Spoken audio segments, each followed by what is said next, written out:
Boas pessoal, bem-vindo a mais um vídeo neste canal e hoje vou-vos mostrar um filme que é um dos meus filmes favoritos de todos os tempos, A Mosca, de 1986, de David Cronenberg.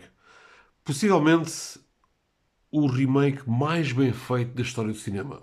Isto é a minha opinião. Vale o que vale. Baseado num original de 1958, com Vincent Price. Na minha opinião, esta obra-prima, feita em 86, superou em muito o original.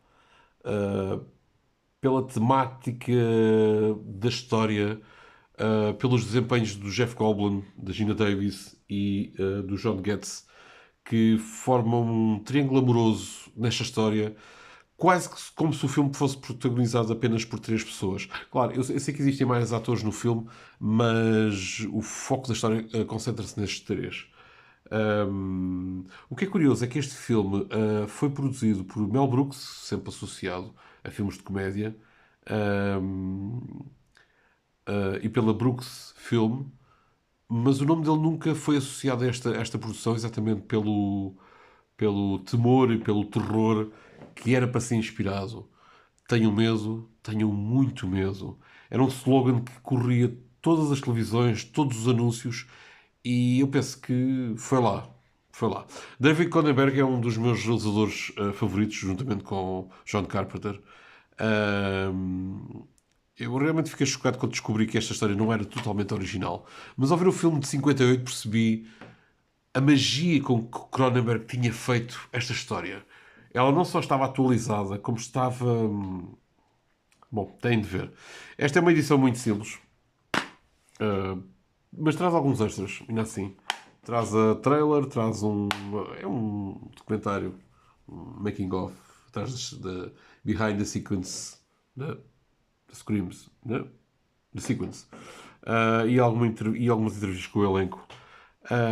É uma história absurda, até onde o gênio de um homem pode ir exatamente à procura uh, da invenção perfeita.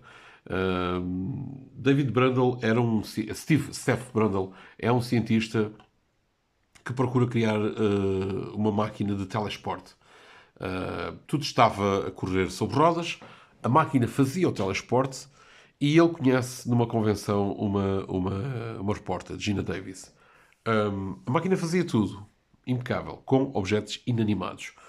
Quando ele testava com carne, ou carne viva, a máquina baralhava-se. A máquina não sabia o que era o toque ah, da carne, do toque. Depois há uma cena em que ele testa com um macaco, um babuíno, na verdade, e o babuíno sai ao contrário do outro lado. Normalmente isto eram duas máquinas. Aqui, se não viram o filme, e no outro lado, uma segunda máquina. É um filme com um teor de terror bastante forte. A minha filha ainda não viu o filme. Ela diz que viu o filme, mas só viu partes do filme. Ela assusta, ainda hoje em dia se assusta bastante com o filme. Mas, na verdade, o gore e o terror vêm nos últimos 15 minutos. O filme não é muito grande, penso que tem 1h28, 1h30, qualquer coisa assim. 98 minutos. 92 minutos. Então tem 1h32. A história em si é muito intensa. Depois de resolver então esse processo em que ele consegue telesportar um outro babuíno, o irmão do primeiro que ficou virado ele fica genuinamente virado ao contrário. O pelo dele fica para dentro e as entranhas ficam para fora. E ele ainda está vivo. Mas claro que morre, né? Está virado ao contrário. O segundo babuíno então consegue passar o teste e ele prepara-se para fazer o teste ele próprio, porque o teste final seria o próprio inventor transportar-se de um lado para o outro.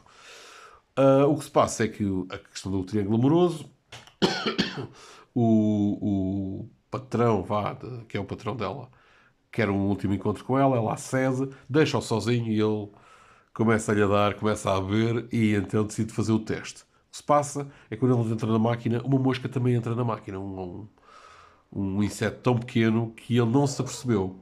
A máquina fica confusa, não entende porque é que estão dois códigos genéticos e decide fundi-los. O que sai do outro lado é o Steph Brundle, mas ele estava diferente. Inicialmente, ele sente uma força, um poder ahm, grande, achando ele que a decomposição do seu ser e a reconstrução lhe tinha trazido ao apogeu do ser humano. Ele estava terrivelmente enganado. Aliás, mesmo tentando convencer a sua namorada a fazer o mesmo, ela recusa-se.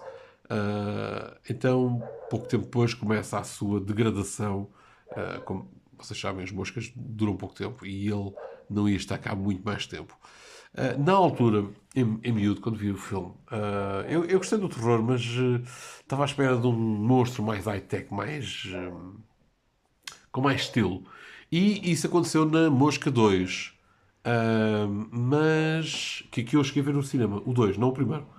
Mas hoje em dia, já depois de muita filmografia e de entender bem as narrativas do cinema, percebo a genialidade que é este remake. Não deixa de ser um remake, mas um remake muito bem feito e a dimensão que é o personagem começar a pensar como um inseto. Ele próprio verbaliza isso. Essas partes depois já não são colocadas no segundo filme. O segundo filme é sobre. Bom, eu não vou fazer spoilers, senão depois também estou a fazer spoilers sobre esta história que está aqui. O David Cronenberg ainda entra no filme, faz uma pequena aparição, muito, muito breve, e a história tem uma conclusão final memorável. Um dos grandes filmes de terror da década de 80, A Mosca, foi um filme que teve nos pesadelos de muita gente. E ainda hoje em dia é tido como um dos grandes filmes de Hollywood. Aconselho-vos vivamente a ver este filme, se ainda não o viram, adquirirem ou verem num serviço aí qualquer, porque vale realmente a pena. Pelo argumento, pela realização, toda a temática em volta do filme está genial. Até à próxima, pessoal.